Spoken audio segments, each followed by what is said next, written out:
Good morning, comrades. You're listening to WHIV LP New Orleans 102.3. This is your weekly Good Morning Comrade. And this is going to be in addition to our series. We recently had Bob Morrell on to talk about his City Council District 8 race. We have another guest who's also running for City Council at large. Was it one or was it two? I can't It's remember. Division 2. Division 2. Yes, sir. We have Pastor Gregory Manning. Welcome to the show, Pastor Manning. How you doing today? Hey, thanks, Jeff. Thanks for having me. I'm doing great today. How are you? I'm doing all right. It's not so bad. So I guess just to sort of kick us off, introduce yourself to our audience and just sort of talk about yourself, and we can get into the campaign in just a bit. Yeah, absolutely. Again, thanks for having me. I am Pastor Gregory Manning. As you said, Jeff, I have been a pastor for 25 years. Known I was going to be a pastor since I was 4 years old. Been a pastor. Made up your mind early. Yeah, exactly. That's never changed. Good to have consistency, right? Right. So I have been the pastor of Broadmoor Community Church in the famous and historic neighborhood of Broadmoor Community for now 15 years. I am a community activist. I am a civil rights activist. I am a community organizer. Most of all, I'm a servant leader. And I am delving into this world of navigating politics because I just feel that this is just a critical time. We're just seeing some just crises that are converging on people right now that are really going to have some tremendous impacts on people. And unless we get the right people in place, we're going to see people really suffer. And I can't stand to just sit back and say I did nothing in this historic moment. Oh, yeah, it's a really critical moment. Would you like to tell us a bit about some of that history of civil rights advocacy and activism that you mentioned just a moment ago? Yeah. First of all, I just really believe that the new civil rights movement is connected so much to climate change and the right that everybody has to have clean air, clean soil, and clean water. And so therefore I've done a lot of activism work, civil rights work with communities in frontline, fence line areas up and down the river, particularly in St. John and St. James parishes, where all those petrochemical industries are. Oh, yeah. Cancer Alley, where people are considered, Jeff, to be sacrificial. They literally call it sacrifice zones. So I have marched. I've done a march between New Orleans and Baton Rouge. And at the end of the march from New Orleans to Baton Rouge, I actually got arrested and was put in jail in the East Baton Rouge Parish prison, strip searched and held down by 4 police officers, then strip searched, put in jail. Learned a lot from that experience.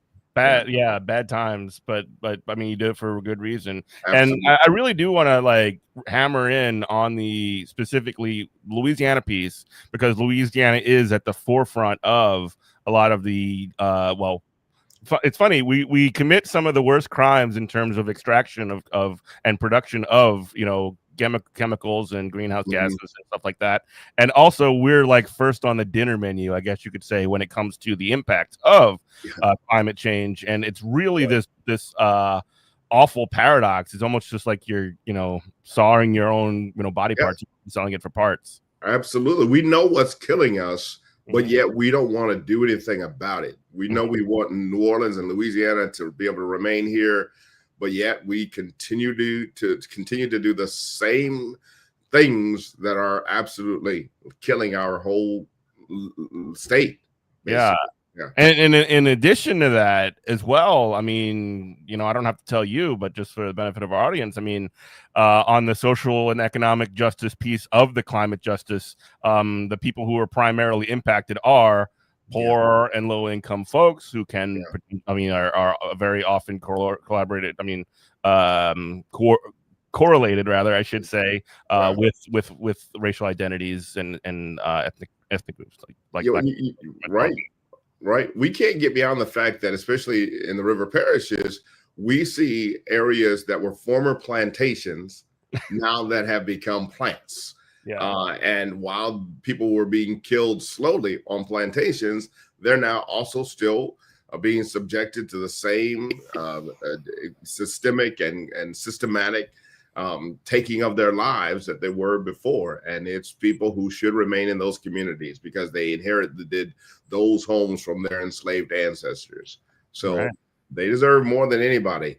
And we need to protect those communities more than anything. Yeah, it's the more things change, the more they stay the same in a lot of ways. Yeah, yeah. So I guess just let's talk about your campaign. You said why you were doing it. You say what you're fighting for. Let's talk about the issues. What are some of the things that you're kind of putting forward as your platform for this campaign? Yeah, absolutely. I thank you for that.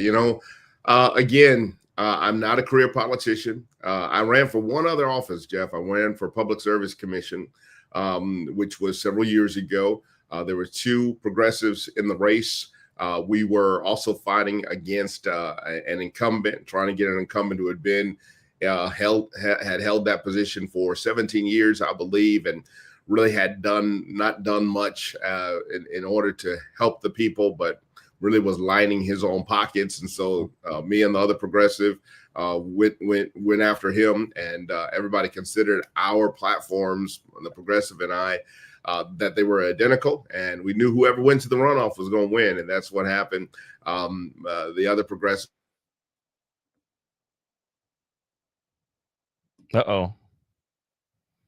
Did we lose you? No, it's much different. I'm sorry, Pastor. You dropped out for about 5-10 seconds. Can you repeat what you said? I beg your pardon. Yeah. So two progressives in the race. And at the end of the day, we knew, because the other progressive, Devontae Lewis, who's now the Public Service Commissioner, we knew, because our platforms were identical, and everybody, knew that whoever went to the runoff would win, because a lot of money would pour in. And so he ended up beating me by 1,800 votes and went to the runoff and won. We were happy because it got out that incumbent. Again, somebody who was a career politician, was not working in the best interest of the people. So, yeah. I beg your pardon. Go on. No, go ahead. I was just going to say that really kind of, obviously this is not exactly the same kind of situation, but it is sort of reminds me of what we just saw in New York City with Brad Lander and Zoran Mamdani in New York, where they sort of had this campaign where they definitely had identified that, we need to make sure that we knock out these career politicians, the establishment folks. And so there was a sort of like working, not necessarily entirely together, but working hand in glove on their shared values, their shared perspectives, and their shared goals. And that ended up working out for both of them. And that's something that is hopefully, it has been rare in the past for people who are in politics to act in that sort of coordinated, concerted way that is very, very, in my opinion, unselfish. And I'm really happy to see that this is, something that you did as well before they even did it. Yeah, absolutely. It was a good feeling, because when you have somebody that is that entrenched as a career politician, and there's a lot of family ties, there's a lot of old money, old political regimes and powers that are supporting that incumbent, to see that it can be done is really exhilarating, and just creates a lot of hopefulness that if it was done once, it can be done again. So that's where we are right now again. So I'm running against an incumbent who's from a political family, a career politician. All told, the length of his political career thus far has been about 18 years between his time in the legislature and his time on the council, but has really just immersed himself in his connections with corporations that are not helping us as a community. So I'm saying that this campaign here is about putting the people back at City Hall. I've said that from the very beginning. We got to put the people back in power at City Hall, and not career politicians who are not helping us. So yeah, absolutely. And some of the ways that you're going to do that are outlined in your platform, and maybe we can get into that a little bit further. But it says right here that you're, I guess describe your platform. Tell me about it. Absolutely. So I jumped in this race because the cost of living is a real crisis. And that crisis has led to 20,000 people leaving the city of New Orleans between 2020 and 2023. 20,000 people. So it's a ton, and it's unsustainable. I'm a pastor, and we look at trends all the time. We have whole conferences that study the trends of how people are attending church these days and joining churches, and how, like Europe, we're seeing a stark decline. Now, that's relevant to us and what we're seeing. We cannot continue to be viable as a city if we see 20,000 people leaving. And so we got to get to root causes. Why are people leaving? They're leaving for three main reasons. Utilities are unaffordable.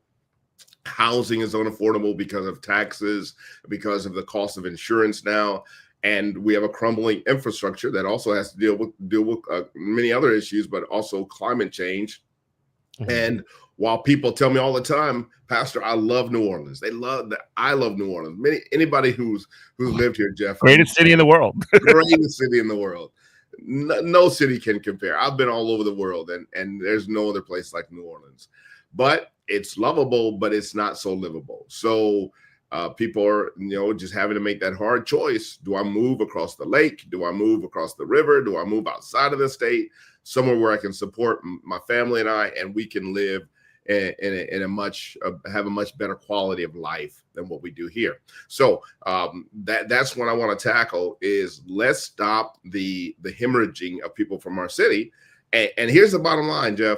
If I don't think what I've seen from the city council, they got those same numbers, but yet in terms of 20,000 people leaving the city. However, there was not any study put in place. There was not a task force put in place. There was no emergency declared. If I would have seen that, I would have said, let's figure out how we stop this. Mm-hmm. And they told us nothing about it. And they've developed no plan to stop it. And that's what we do in the city. I'm afraid that we are oriented so that we respond to crises. We're not proactive enough. We wait for the crisis to come and then we respond. And I don't want to see that happen any longer. People die when all we do is respond to crises. Yeah, let me ask you something sort of related to that, because it does really seem, I feel like it's a little bit indisputable that when the city council makes decisions on these kinds of things, they do so in the interest not so much of the people that live here, but they sort of like make their decisions primarily in terms of one, businesses, and then two, also the industry of tourism, which is totally not interconnected and related. And mm-hmm. I'm like, I don't want to be somebody that's like, oh no, we shouldn't be focusing on tourism or whatever in the city, but I mean, this, like we mentioned just a moment ago, it's the greatest city in the world. We have some of the most incredible culture, right. Some of the best food, music, whatever, all that stuff. And, people are going to come to New Orleans. Like, we don't need to be spending all of this money on focusing on that or subsidizing, businesses or, beefing up the police or all these other things that would essentially, that doesn't help the people that actually do live here. And that's really the thing that drives me kind of crazy, is that you see this prioritization of tourism over the people that do live here, when obviously both are important, but you cannot have the tourism piece without the people that live here. That's the soul of the city. You are 100% right, and that's what I continue to say is, hey, people who visit New Orleans know that New Orleans has got some nicknames, right? We're the Crescent City. We're the Big Easy. And I say the Big Easy is easy for tourists that come here, spend their money, drink a little bit, have a great time on Bourbon Street, then they take their money and they go home. It's not so easy for the people that live here every day. And I think what we're missing and fail to understand, those who are so bent towards tourism, and we would be nothing without our tourism industry. However, it is the unique people that built this city, that work in our hospitality industry, that work in as our culture bearers, that make this city what it is. And if we drive them out and displace them and not give them safe, affordable housing and utilities that are affordable, New Orleans will cease to be the unique city that it is. We cannot be New Orleans without the people that make New Orleans New Orleans. Yeah, it's literally focusing on it backwards. If you want New Orleans to stay an amazing, best city in the world, like we say, we need to focus on the people that are here, and all that other stuff, all this subsidizing of the businesses and the police, that is not going to do it. That's not what we're about. Yeah. It's about the people that are here and the people that live here and the people that make the city what it already is. That's right. That's right. You know, here's an example. When I first moved here 15 years ago, I noticed a shift in terms of how people talk to each other. So I'm originally from the Midwest, left the Midwest when I was 26, moved to Kansas City, then moved here. And this is my home. I love here. I don't plan on going anywhere else. But when I moved here, you know, I noticed that people talk to each other more here than what we did in the Midwest. They say, good morning, good evening, how you doing? And we didn't do all that. And so, but I began to pick up that culture and that way of doing things. And then I noticed in my neighborhood, which was the Ferret neighborhood at that time, that transient people weren't doing that. They walk down the street and they wouldn't speak to you. So I wrote a piece on what's called neighborhood, or I forget what, next door. I wrote a piece on next door, and the piece said, "Saying hello won't get you shot."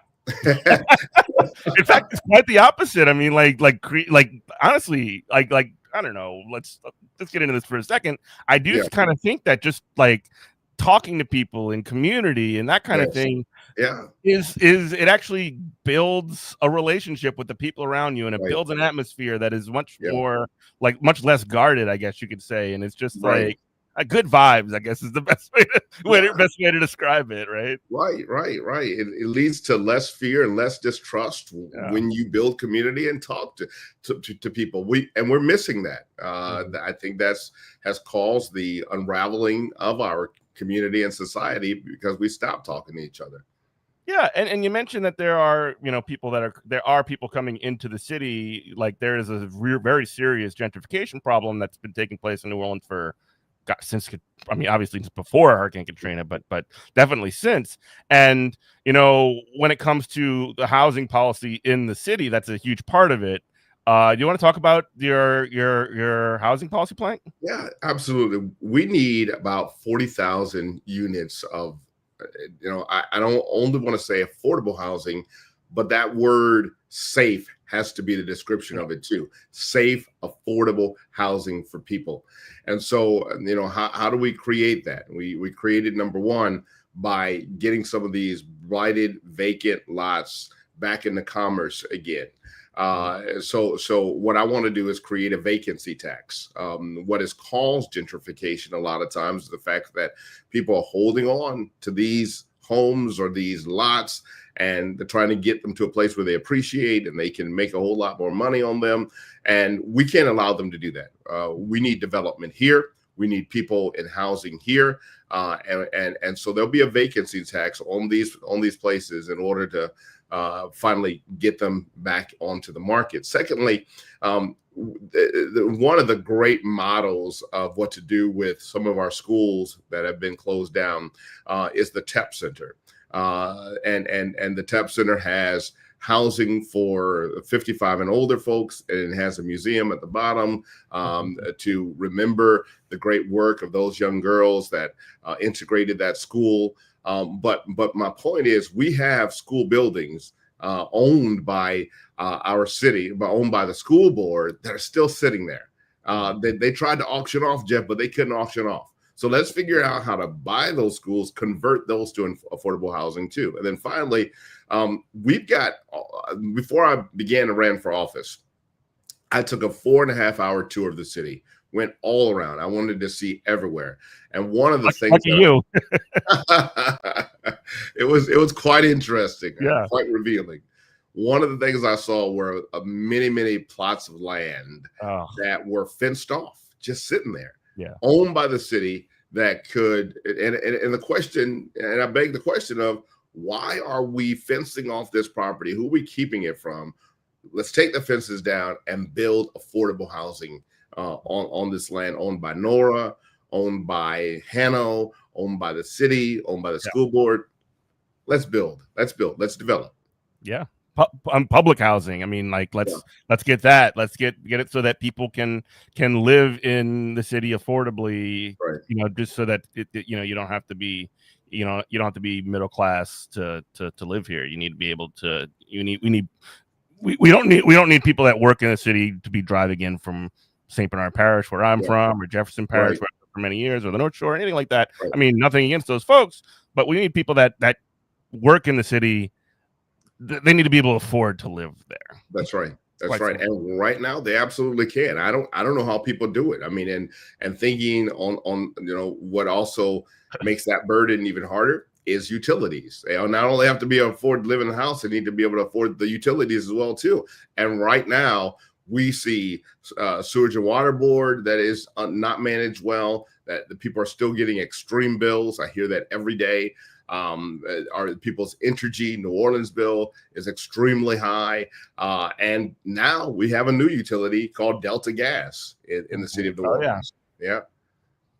And Entergy, yeah, you have an entire plank as well on utility bills. I mean, Entergy, wow, what a bunch of cartoon villains they are. I mean, they have essentially a monopoly in the state. They're guaranteed, what was it, 9% profits or something like that? Yes. And you still get, fair weather, daytime blackouts in the city for nothing. Let's talk about your utility plank. Yeah, I'm glad you touched on that whole reliability issue. As I always say, our power goes out when a squirrel walks across the line. It's just absolutely ridiculous, and it's because Entergy has deferred maintenance on their infrastructure, which should not be the case. They want to put that back on us. But here's what I want people to understand is that we are at a place where we have not recovered fully from the pandemic.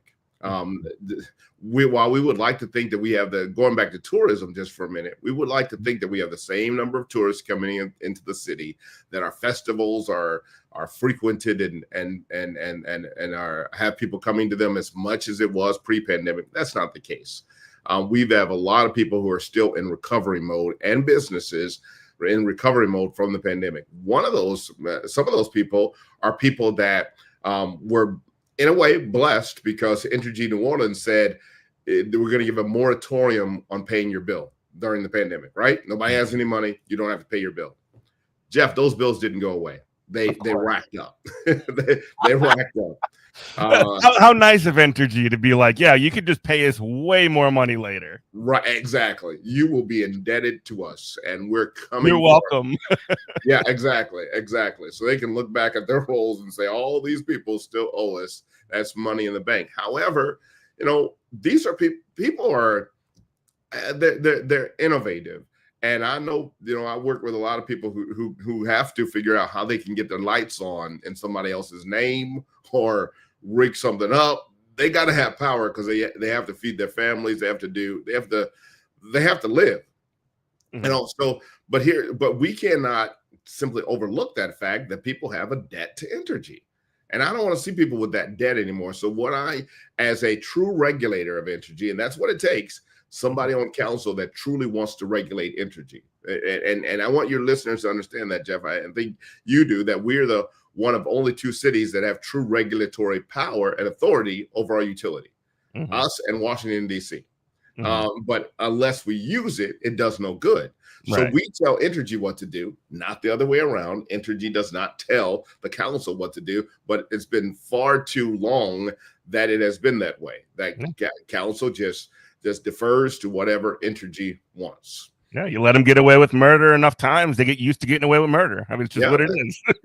Yeah. And it's because of the fact that they want to make a profit. Entergy's whole bottom line is we want to make a profit. So my goal is to put people before profit. And the way to do that is to mandate that Entergy would wipe out all this debt. Let's give people a fresh start. Let's get them to a place where that's not hanging over them anymore. Let's wipe out that debt, and then let's end cutoffs. Let's ban all cutoffs that people are having to go through in the heat when they need it the most, or when it's cool outside and they need to keep their families warm. And I'm going to say that there will be no rate raises from Delta. We're not going to allow Delta to increase the rates for anybody. That's ultimately what they want to do, but we have to stop them. Mm-hmm. Yeah. Another thing that caught my eye also when I was looking through this plank was community solar. Can you talk a little bit about that? Because that's something that's not only sort of takes a little bit of power out of the hands of the energy, but it puts the power in the hands of regular people. Yeah, that's something that's really appealing to me. Yeah, and regular people, including people that rent. It's going to become harder, and it is harder now because all the federal cuts that we see, that people are going to have a harder time being able to afford getting solar panels on their homes. One of the things that we want to make sure of is that we have more solar farms, so that people can buy a subscription to that solar farm, get a reduction on their bill. Also, too, we have now microgrids, which means my church was the first community lighthouse in our community, was the first ribbon that was cut to be a community lighthouse. We organized with Together New Orleans to be able to do that. And what that means is we have solar panels and we have batteries to back up the solar power on our church. We now have, I think, 24 community lighthouses. Those solar panels and mainly those batteries can be tapped into to make what's called a virtual power plant. This can relieve people from their high utility bills, and it's a phenomenal plan. However, Entergy is dragging their feet and wanting to do that, and presenting a roadblock every step of the way because they don't want to see it done. It messes with their bottom line. Absolutely. But our city council must demand it. Again, going back to climate change, we have to do all we can to break free from fossil fuels and more gas plants being built. Absolutely. Yeah. And like when you described that to me, I was just like, wow, that's amazing. Like, that's really cool that you have this like community center that's also, like you said, able to sort of literally power the community. And like, I don't know, when it comes to like framing, if you describe that to somebody, it'd be like, wow, that's really cool. Yeah. And then you just say, yeah, energy is stopping it. Just like, wow, like what a bunch of jerks, like cartoon villain stuff, Yeah. like they'll playing actors in city council to prevent that from happening or whatever too. Yeah. I'm so glad you brought that up, Jeff. If you wouldn't brought it up, I was just about to bring it up because I don't want anybody to ever forget that. Never forget. I will bring it up every single time that Entergy literally paid actors to come and show up when I was part of a coalition that was fighting the gas plant in the East. The Entergy was paying people to come, and they said that we'll pay you $125. We'll buy you a nice steak dinner, and we'll give you a T-shirt, and we'll give you a script to read to say that you're in favor of the gas plant. I was the first person to realize that happened because I was holding a rally in a church, and a man named Andrew came up. He said, "Pastor, I want to speak. I've got something to say, and I wasn't going to say this, but I need to say it." And I gave him the mic, and he told us about the astroturfing at that time. So we will never forget. It's so like, if it wasn't so evil, it would be hilarious. You know what I mean? Like, right. It's one of those where it's just like, man, that is fiction could never do that. You could never have like a show like The Office or like Parks and Rec or anything like that. And they do that. It's like, come on, get out of here. Yeah, it's too silly. It's crazy. Then wait to add more insult to the whole thing. Entergy was fined, I think, something like $5 million, and the people didn't see that money. I don't know where it went. I really don't. I would have to dig into it, but I know it didn't go back to the people of New Orleans in terms of being put into a pot where they can pay for their bills, which I believe it should have gone to. And so that's a problem too. We slap Entergy on the hand and don't really use an iron fist like we should with them. Yeah, the velvet glove is to the yeah. We're being too nice to them. Sure. Yeah, we are. Let's pause for station ID real quick. This is WHIVLP New Orleans. Good morning, comrade. We have Pastor Gregory Manning on the show. We're talking about his campaign for city council. He is running for at-large Division 2. Did I get that right? Yep, at-large Division 2, citywide. At-large Division 2, citywide. So, yes. And we were talking a little bit about his campaign. We were just moving on from utilities, and let's talk about infrastructure. That's something that's long been an issue, and it's not just potholes. There's a lot of infrastructure issues in the city. Let's talk about it. Yeah. I think I like to think of infrastructure in a couple of ways. Not only infrastructure as it pertains to, as you said, our broken streets, our potholes, our constant construction that we see going on, that seems like a road gets fixed and it's been under construction and we all rejoice because it's smooth now, and then 2 weeks later it's torn up by some other entity or department within our government. Franklin Avenue comes to mind, and St. Bernard Avenue, just like always. St. Bernard Avenue was awesome because it always had these giant, it looked like craters in the earth. Like you had to put cones around them, and you can lose your car in them very easily. It's disastrous. You lose your car, and who pays for you when you're out of work, or Uber drivers or anything else? There's no fund that helps people like that. Again, it may add to people moving out of the city.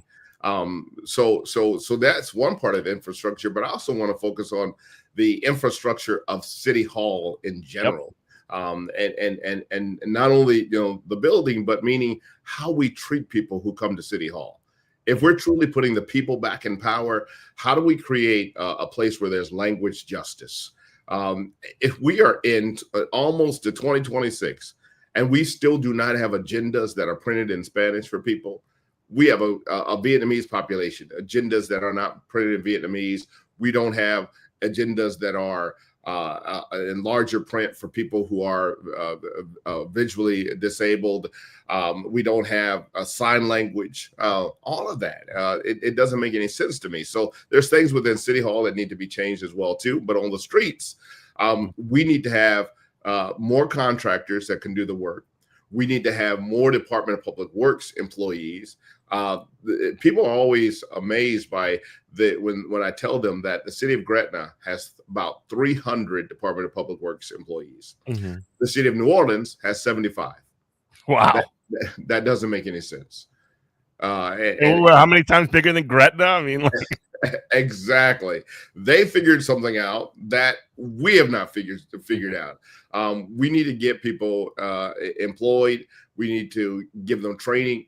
For example, the city of New Orleans has one electrician, and we has one electrician. And because of that, I went to a library in New Orleans East that is shut down because they don't have power. It's not energy is not the problem when they don't have power. It's an electrical issue, but we don't have an electrician that can fix it. I've been to senior centers that are having problems with their HVAC systems. We don't have people that are employed by the city that have the skills to be able to fix these issues, and they should. This would also give young people good quality jobs. Yes, if we train them in those sorts of vocations. And not just that. I mean, actually, those should be good quality jobs, like you say. And a part of that is, and this is something that's been developing over the past several years, is a contract for city employees, recognition of the union, and that's one way to guarantee that those jobs are good. You want to talk a little bit about that? Yeah, absolutely. We have so many great unions that are doing tremendous work. And those unions have apprenticeship programs, which are amazing programs that we should be supporting them in whatever ways we can, to say we want to work hand in glove with you so that you will teach young people how to have these skills, and then we'll give them a guaranteed job making better than a livable wage that has ultimately incredible benefits and insurance. So we can guarantee people jobs who are formerly incarcerated, and through our work with the unions and the training benefits that they offer to people. I was at City Hall, it must have been about a couple of months ago, and we were talking about the protected status for the formerly incarcerated, to ensure that there's no discrimination against them when they go for jobs. A young lady, I remember that. Yeah. A young lady got up and spoke, and she said, even though this, I have some protected status that has been put in, when they asked me why I don't have a work history from this point in time to this point in time, she said, the gig is up, and I don't get the job. I thought to myself at that moment, Jeff, if she's telling City Hall, if she's telling city council members sitting on that dais that she can't find a job. Why did she have to leave City Hall that day without a job? It Yeah. should have been. It should have been. Everybody on that council should have been compelled at that moment to say, "We're going to get you a job. We're going to figure out what department we can put you in so that you can support your family." Yeah. And that problem could have been solved that day. Yeah, that's something that really is a huge moral issue, even too. Like if our like criminal like penalty, penal system or whatever is supposed to be designed to, give people back into society and make it so that they can live their lives. We need to make it so that they can actually do that. And Yes. by them not being able to get a job because of their history, not anything to do with their qualifications, but their history. Yeah. That makes it more likely, not less likely, they would go back to prison for whatever. That adds to recidivism, and that's something like even if obviously we do care about these people, but even if you didn't, if you wanted those recidivism numbers down, if you were a machine or whatever to make those kind of calculations, you would make the calculation that the one way to make sure that this person doesn't go back to jail if they have a good job and they have less precarious safe housing. And over and over again in this city, we've chosen, instead of providing these very basic needs for people, we've decided to just up the level of criminalization of things, criminalizing homelessness, criminalizing any kind of basically activities that are very easily tiable to lower socioeconomic status, and essentially criminalizing that, putting them in jail and being like, boom, we solved the problem. Absolutely. And a part of that too is criminalizing being mentally ill. Yes. And we put people who are struggling with mental illnesses in jail as well too. And this should not be the case. To tell people all the time, we are not, again, going back to not being fully recovered from the pandemic. We went through a global pandemic, and we just continue to be resilient, which is a good and bad word, and tell people to be resilient, move on, we're okay. We are not okay. People are not okay. They're still dealing with the trauma that they have not been permitted to talk about. And so therefore, we need to invest in mental health treatment to a fuller scale within our communities. Yeah, absolutely. So I guess we could sort of move along unless there's anything else you want to talk about as far as the platform stuff, but we can move on a little bit to just sort of how the campaign's going, who has shown support for you, what has it been like, just sort of like getting out there and talking to folks, and what have you seen? Yeah, I'm just gonna be frank too, if I can. So much of it is it's interesting when you're running against a career politician who's part of the machine, who's got those family ties, whose parents have been in office, whose brothers have been in that world of being civil servants and whatnot, and criminal and law enforcement and lawyers. When you're in that world, you see a lot of people, and from the very beginning, I've seen a lot of people who are afraid. They're frankly afraid to step out and to support a new candidate because they're afraid of retaliation. How is the incumbent going to react if he finds out that I supported you? And if I've got business before the council, he may not go my way, or if I've got a 501c3, a not-for-profit, he may not see that I get some of that cultural fund that I've been supporting my organization by. And which, by the way, is like anticipation of abuse of power, essentially. Absolutely. Jeff, I don't ever want anybody to ever think of me that way. I don't want anybody to ever think that I'm going to act in a retaliatory way against them because they did not do something that I wanted them to do. We have a free will. If a person wants to not vote for me, then that's fine, but I'm not going to take it out on them. But that's what I've seen. But yet and still, this campaign has just been amazing. I've talked to so many people that have. One person said to me, she said, "Pastor, I am both thankful and hopeful right now." She said that after, Jeff, I got the Orleans Parish Democratic Executive Committee endorsement. I beat the incumbent for that. Nobody could believe that. How'd you pull that off? That's wild. Oh man, it was probably one of the most memorable moments of my life that I will never forget. And it just showed that the people are on our side. At first, when I got the IWO, which was a dual endorsement, independent women's organization, everybody thought that was amazing. Then when I got the Democratic endorsement, they thought that was even more amazing.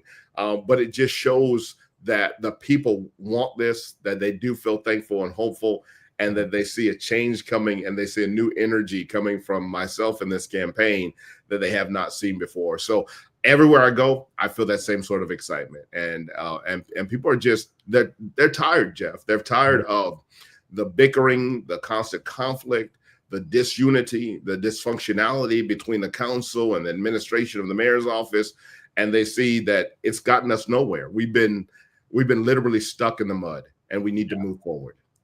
Yeah, I do want to talk about that political culture that you mentioned a little bit ago, the sort of vindictiveness, and it's part of a broader something you're seeing across the country. I mean, like I remember, even nationally, and sorry to do this, but my brain just goes into these places. But this specifically, I'm thinking of like 2016. And you hear it all the way up through today. But like after Donald Trump won the election nationally for president in 2016, in 2017, like early in the year, I think like somewhere in North Carolina started having floods, and you would just see these like high level political figures and media figures say like, "Well, guess they should have voted for the Democrat," right? And it's just like, what are you talking about? These people are, and you're talking about something very similar when it comes to these sort of like political favors and backtracking, and quite the opposite. Like those are all connected to a like I don't want to be like, oh, bipartisan or whatever, but like you need to make sure that like when you're doing these kinds of things, you're dealing with people and it's not politicized in the same way, because that's just not how it works. That's not how that's not, you're not doing your job if you're doing it that way. That's right. That's right. People should not be afraid of federal funds being withdrawn if you vote a certain way, or if you or having your city be had the National Guard sent to your city because your city goes Democrat or whatever. That's right. That's right. Now, at the same token, people have to realize that in a different way, elections have consequences. So at the same rate, we have to encourage our people that you do have to vote, and you do have to vote for change and not the status quo that we've been seeing. You can offer something. You can't be like, don't vote for them or it's going to get bad. What are we going to give you? Nothing. That's exactly. We've tried nothing, man. We're all out of ideas, man. Right. And and do your research. One of my opponents says, don't vote for the name because you won't get any change, or you'll get the same, something like that. I thought, well, that's really good. My name Manning is a great name. I always say that. But great name for the city of New Orleans. Very timely to run with a name like Manning. But so often we do go and we're like, oh, Morrell, I recognize that name. No, look, study this man. See where his money's coming from. See the fact that he is heavily funded by corporations, by PACs, by lobbyists, to the tune, Jeff, that his average donation is $2,500. And my average donation is $100. We have twice as many individual donors, meaning just everyday people than he has. He's funded by members of the Republican Party who are Trump supporters. And he's even received money from AT&T, which is against the law, because of an ordinance that I helped get passed and fought for, that any city council member that is sitting or running, any candidate running for office, cannot take campaign contributions from any entity that it regulates. My opponent took money from AT&T and is unapologetic about it. Yeah. And another question I want. Let's pause for station ID. The WHIVLP New Orleans 102.3. Good morning, comrade. Pastor Gregory Manning joining us, running for City Council at Large Division 2. A part of that also is getting in front of people, talking to people, getting at the doors, and building a network of support so that you can you can, I mean, obviously, you know, if it's going to be a grassroots people run campaign, you're going to need volunteers. You're going to need organizations that are supportive. Talk about who has supported this campaign and what it's been like in terms of getting that, building the coalition, essentially. Yeah, absolutely. You know, that's a little dangerous, Jeff, when you start mentioning names and organizations, and you're like, oh man, I hope I don't leave anybody out. But there are some, and so I'll say that as a caveat. But I also want to just mention some organizations and networks and groups of people that have been extremely supportive and been boots on the ground for us, and that is the Nurses Union. That has been fighting for first contracts with UMC. They're so awesome. They are so awesome. I'm so proud of them, Jeff. And I've been with them from the very beginning. When they started, I was at their first organizational meeting at Grace United Methodist Church, and I've been moving and working with them from the beginning. They support me, I support them, and they actually been out in the field canvassing for our campaign and just showing up for me in a very, very big way. So then big shout out to the Nurses Union. Shout out to Step Up Louisiana for Action. They just solely endorsed me as well too. They put in place the Workers' Bill of Rights, do so much incredible work that I've been able to work alongside them with. So I'm just thrilled to just be able to engage with them. And so those are just a few Democratic Socialists of America that's so proud of their platform and the fact that they endorsed me as well too. I think I'm the only candidate that's been endorsed by the Democratic Party and the Democratic Socialists. Yeah. And just a couple others. Yeah. OPDEC, DSA, they're right next to each other on your website, which is hilarious. Sunrise Movement, Independent Women's Organization, Lead Locally. You mentioned Step Up Action. Mandy Landry, friend of the show, multiple-time guest. We love Mandy around here. Gabby, we love Gabby, multiple-time guest as well. City Council. I'm sorry, Sharon Levine. Board. I beg your pardon? Sharon Levine. Cheryl Levine, Devin Davis. There's a lot of support is really poured out in the campaign. And has that really translated into a canvassing operation that can be sustainable and make this campaign viable? Absolutely. You know, this is all about going out and meeting people. You know, so these folks are all canvassing for us. Lead Locally has hired they've hired three canvassers for us that are out in the field all week long, doing work and knocking on doors. It's those touches where people can be introduced to me at their homes, which is great. And everywhere we go, people are very excited. They're not excited about the status quo and the machine. They're excited about change. And as I knock on doors, even on Saturday, I was out for 4 hours in New Orleans East knocking on doors. And one woman said, "You got my vote. You are here in the heat." She said, "Any candidate that knocks on my door in this heat, you've got my vote." So it's still hot out there.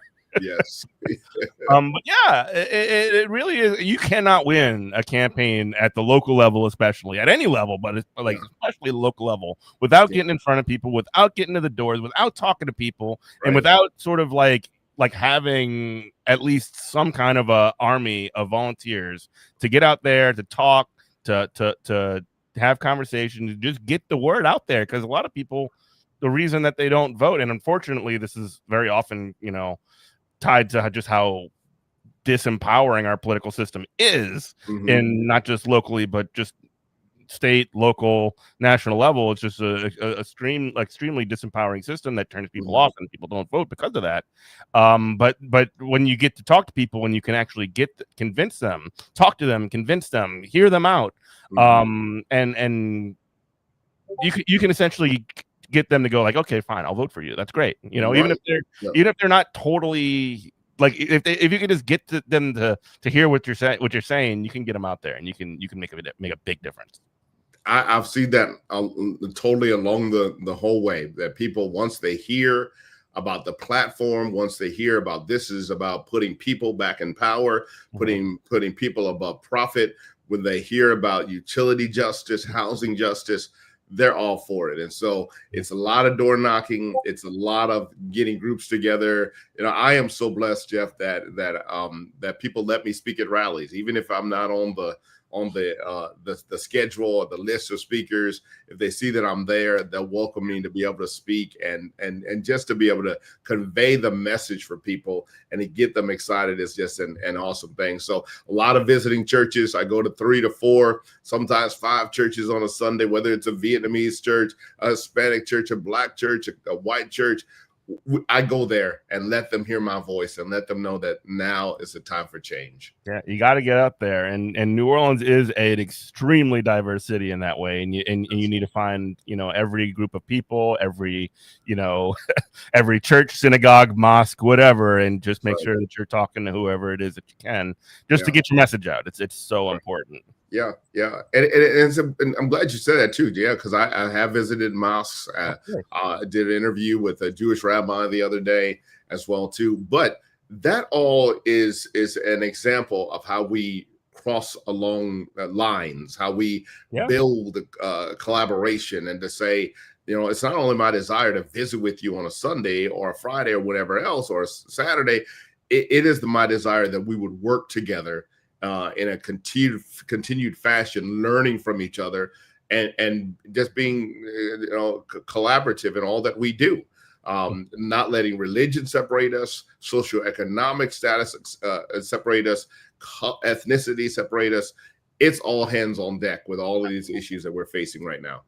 Yeah, and I constantly say this. I mean, if you look at the working class in not just New Orleans, but any city, and even more broadly, like the part of what the ruling class uses to divide us is these sort of like identities and religions and all these other things. But like when you look at it, the working class is extremely diverse. The working class is the most diverse class. We need to make sure that we're including everybody, because without all of us involved in it, without all of us being a part of it, then we're worse for that. Every group that we exclude or whatever, we're weaker for it.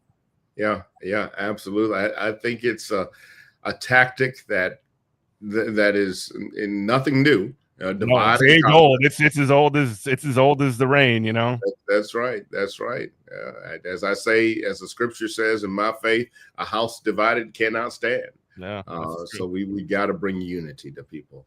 Yeah, absolutely. We have about 5 minutes left. Is there anything else that you wanted to sort of touch on that we didn't quite get to yet? Here's one of the things that I want to just let people know is that we need to have a city council member that is accessible to people. For a while now, I've seen my opponent, who has been very conflictual with people. I think that there's a way that we can disagree, but we don't have to disrespect.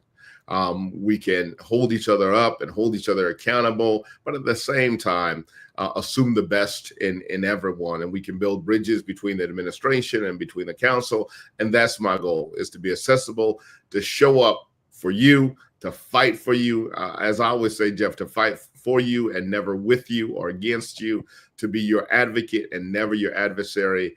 And look, this is a people-powered campaign. This is about putting the people back at City Hall, in the city council chambers. So I need your help. I need for people who are going to become one of our many volunteers, contributors to this campaign. Every dollar counts. Every voice is important. My campaign website is Manning4change.com. MANNING, for either the number 4, the word 4, change.com. We would love to have you on the Manning team. I always say a Manning in any shade is still a champion. We've got a lot of Manning champions here in the city of New Orleans, and I'll leave it all out on the field for you. So you like that? Yeah. I like it. They can't do nothing about it because that's your name. That's my name. Well, thank you. And thank you for joining us today. And good luck in the campaign. Obviously, if anyone from any of the other campaigns in the city are listening, please do reach out to the station, WHIV. We can definitely make provisions to get equal airtime for everyone. But yeah, definitely awesome talking to you, Pastor Manning. Really do appreciate it, and thank you to everybody for listening to Good Morning Comrade. This is WHIV LP New Orleans. We love you. Bye bye. Thanks, Jeff.